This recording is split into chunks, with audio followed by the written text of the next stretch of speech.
Hi everyone, welcome back to my channel, Soph and YVR. Today I have a Louis Vuitton unboxing video for you. So this item I just received in the mail today, and I'm going to show you what it is. So this is the box it comes in. You can see this is Louis Vuitton right here. Let's open it up. You'll see inside there's a box and the receipt. Let's move this out of the way. So yes, here's the receipt that it comes with. And then in the box, Louis Vuitton, if you open it up, to reveal the Louis Vuitton 6 key holder. Now this item I purchased online and I had it delivered to my house. It's actually the first time that I've had an item delivered directly. I usually go pick it up in store. The reason is, there's a pandemic right now, so I thought it'd just be easier and more convenient if they just delivered to my house. So this is the Louis Vuitton 6 ring key holder, and this is a Damier graphite pattern. You can see it's a black and gray checkered pattern, and it's basically one single piece of canvas that goes along the back. And then the inside is a cowhide leather. So this comes in a variety of other prints as well. This comes in like the classic monogram, the Damier ebene, and also the azure, and in some leather varieties as well, the Empreinte and Taiga. So this piece actually comes from the men's line. If you search under small leather goods in the women's, you won't find this print. But if you just search 6 key holder, then you'll see this show up in the search results. So I purchased this recently on the Louis Vuitton website for 305 Canadian dollars. And I'll link below the link to the website if you're interested in ordering it. One thing I found interesting was that this one is actually $5 cheaper on the Canadian website than the other prints, like the monogram, azure, and the ebene. But on the US website, this is for some reason $5 more expensive. So on the US Louis Vuitton websites, this retails for $270 US, whereas the other prints, the other canvas prints retail for $265 US. I thought that was kind of interesting. I'm not sure why there's a pricing difference in the prints and also between the different currencies as well. So let me just give you a brief overview of this piece. So I noted before that there's just one piece of canvas. Inside is the cowhide lining, and this piece you can see is Louis Vuitton Paris, made in France. I've noticed that most of the key holders I've seen, both on the pre-loved market and new, have been made in France from Louis Vuitton, so I wonder if they just make all their key holders in France. Here you see there's 6 slots for your keys, and then inside here there is the materials card, so you can see it's coated fabric, cowhide leather lining, and this is also the item number, multi-clay 6 Damier graphite, and the number, if you're interested, is N62662. As well, the date code is actually located inside this flap here, so it's actually printed on the leather itself. So if you were wondering where the date code is, that's where it is. You probably can't see it in this lighting, but if you were to shine a flashlight in there, then you can just read it from inside this leather lining. And mine was made in the 24th week of 2020. All right, first of all, I'm going to go over why I chose this print over some of the other prints, like, the classic monogram or the Damier ebene or azure. So one thing that I saw online from some of the pre-loved pieces was that anything with a gold tone hardware, because you're going to have your keys slotted here, so there's going to be metal rubbing against metal. Over time, you'll see wear on the plating such that it'll turn silver. So the gold tone hardware, over time, you'll see that this, especially on the bottom here, because that's where the metal rubs together, it'll start turning silver. And as well, I've seen some wear as well where some people like to put their fob out like this, and then this kind of area where the metal rubs together will also turn silver. So that's one of the things that I noticed in some of the older pieces. So I wanted to have something that was, already silver, meant to be silver, and it doesn't really show wear much on the metal pieces. Another reason I chose this is the inside has the black cowhide lining. Now the monogram and the Damier ebene also have like dark brown lining, but I thought that the black would show less wear, especially when it comes to any stains or markings, because, you know, keys are relatively dirty. You're putting them in and out of the keyhole all the time, and you're bound to get some, you know, grease on it. So over time, you'll, even on the dark brown pieces, you might see some markings, but since this one is black, I figured that it would be less prone to wear. Another thing to note is the button itself. So you can see here that there is this silver button here. Some of the monogram or bean pieces, like the ones with a lining that are pink, rose ballerine, or with a fuchsia lining, the button is also has a leather covering in the same color as that lining. And I've noticed on some pieces that the leather covering either peels off or it also gets stained really easily. So this one you can see is nice and shiny and silver, and it's not going to rub off because there's no covering on it. So those are the main reasons I got the Damier graphite piece. Also, I have nothing currently in this canvas right now, and I also think it's pretty subtle, understated, something a bit different. Like the only place on the outside where you see Louis Vuitton is just on this checker square right here. So I thought, you know, even though it's from a men's line, I think women could still totally pull this off. And I really like the contrast of the black and gray against the silver hardware as well. All right, so next I'm gonna show you how do you use this piece. So you'll notice here that there's two bars, here and here. And this middle piece is actually removable. So what you do is you press down on one side. So with my left hand, I'll press down on this bar here. And with my right hand, I'll actually push this out. So once you push it out, you'll see that this bar gets depressed, and then you can just slide this whole thing out. So let's slide it out. And then you'll see that each of these hooks is actually removable. So say you didn't want to have 6 keys, or you don't have 6 keys to put in the holder itself, then you can actually remove the hooks and then leave however many you want of the number of keys you have. So let's show you just putting a key on it.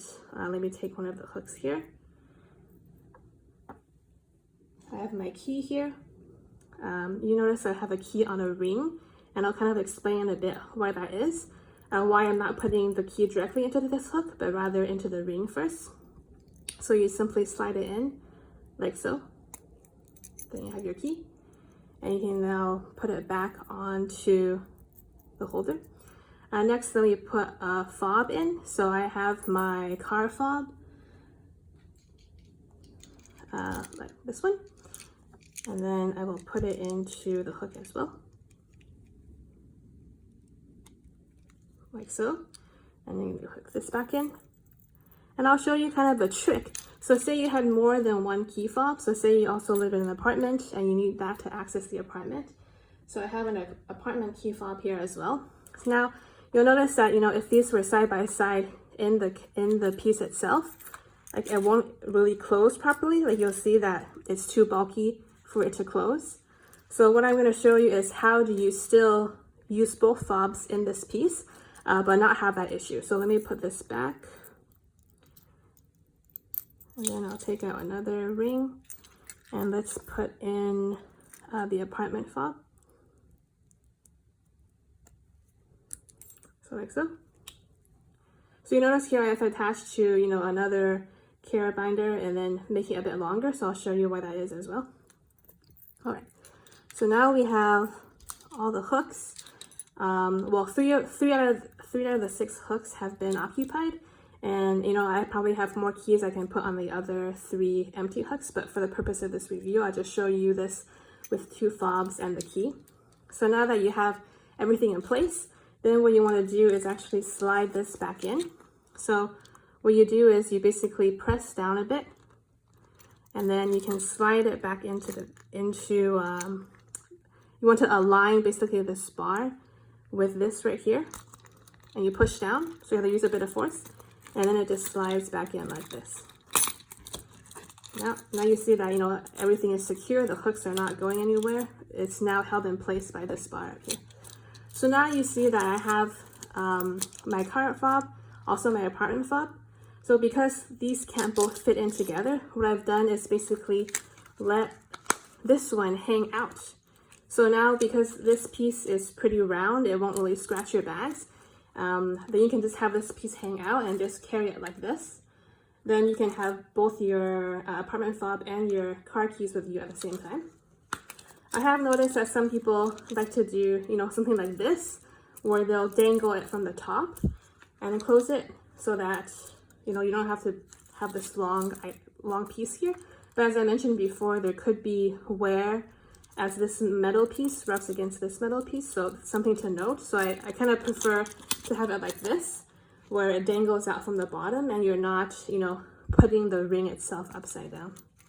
So yes, this is how you put keys onto the ring, and then if you were to change it, then we can take it out again. So now you can see here, even if it had 2 or 3 more keys in here, it will still close quite nicely. If I close it like this, you'll see that there's no stretching of the canvas. Everything is nice and compact, and it fits into your hand really easily. And in the back here, what you can do is also put some cards.